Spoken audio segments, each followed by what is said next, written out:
What's up, bikers? This is your program for the 7th of March. We've got new movement for you. A little bit dynamic, a little bit more stretch through the hip.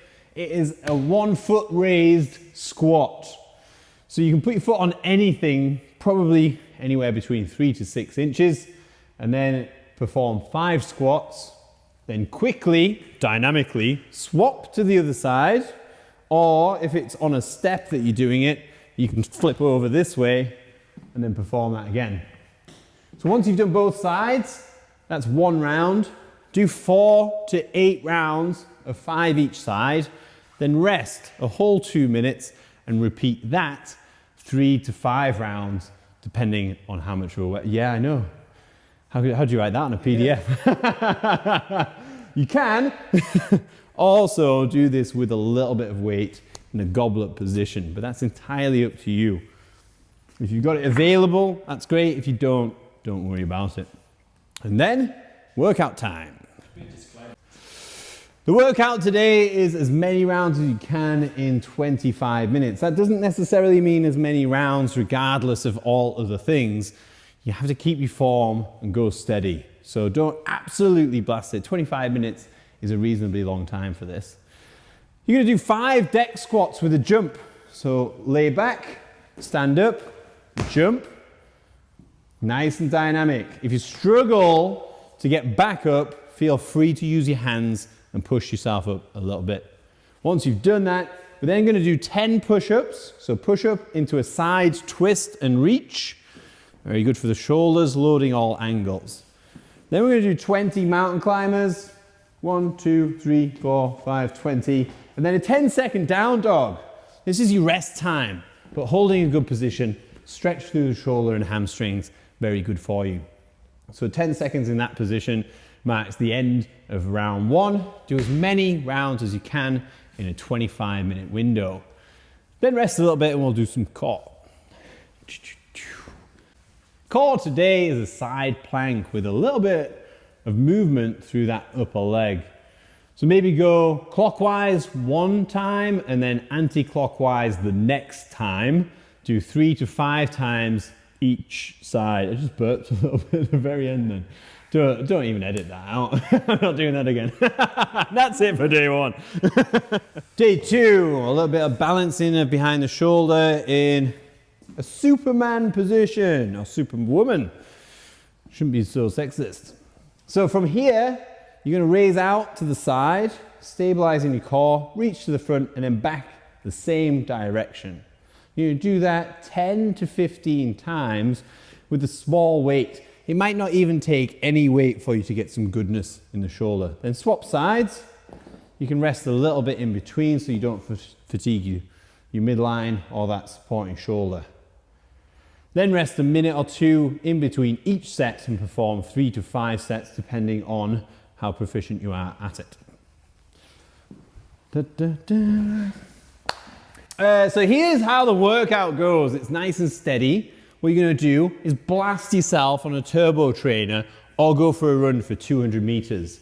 That's going to be 1 minute effort or whatever it takes you to do those 200 meters. Then you're going to do a Cossack squat, but with a little raise. Other way, other way. There we go. A little raise of the foot on the supporting side. You do 10 of those and feel all that groinal benefit. Once you've done that for one side, get back on the turbo or go for a run, come back and do the other side. That's 1 round. You're going to continue through nice and fast on the cardio sections, nice positions on the Cossack squat, and you do that for 18 minutes. And then some core. It's all lats, no core whatsoever. So we're going L hang, fuck all that windscreen wiper shit. If you want to mess about, go ahead and do it. You can't really do too much core of this type, but ideally we want a static isometric hold in an L position. You can do it hanging from a bar, that would be better for you. However, we know that not everyone has access to a bar. So Pat's going to try on the floor. I just went straight into that. You can't do it on your figureheads, you're not Bruce Lee. Go on. Yes! You can maybe use dumbbells. Try that, try that.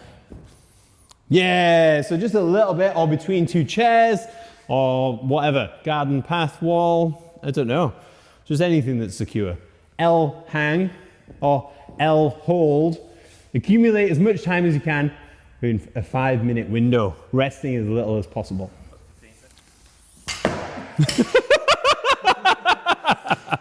It's an incentive to keep it steady. Do you want some clips on? You can see it in his face. The last day, or not necessarily the last day, but a day this week, we'd like you to experience some grip-specific training.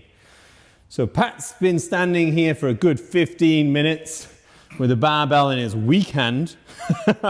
40. Are you still with us? Oh! So we're going to give you some examples of things to do. This is the suitcase deadlift. If you have a barbell that's reasonably heavy, go for it. You can make it better for your grip by wrapping a towel around. You might need less weight, but that'll really help grip. If you've got a pull-up bar, then just dead hangs. This doesn't just help the grip, but also straightens out the shoulders and the spine, decompressing. You can combine a few of these things as well if you've got a lot of stuff in your gym. Or just a simple kettlebell farmer carry, so you get a little bit of benefit through the core. Maybe single arm, you do double. So spend a good 20 minutes at least experimenting with these different things. Use a thick book. If you can find a book or more than one, hold it, pinch it, or a plate, something like this.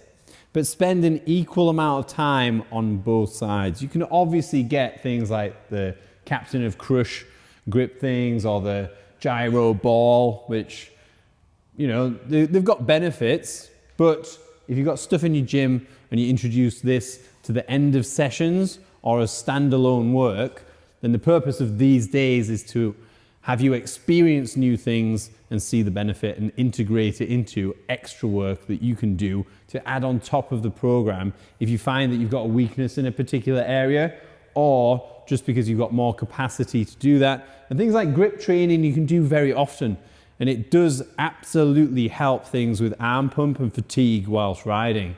I know there's a lot of people out there that suggest that if you've got a strong grip, then you get more arm pump. Well, that's absolute bullshit. Your forearms are a muscle, and if you train them to be good under fatigue or strengthen for muscular endurance, then that absolutely will help. I get that if you're strong in your grip, you might encourage more grip whilst riding, but that is a technique issue rather than a physiology issue. So train your grip, ride better, and I'll see you next time. Peace.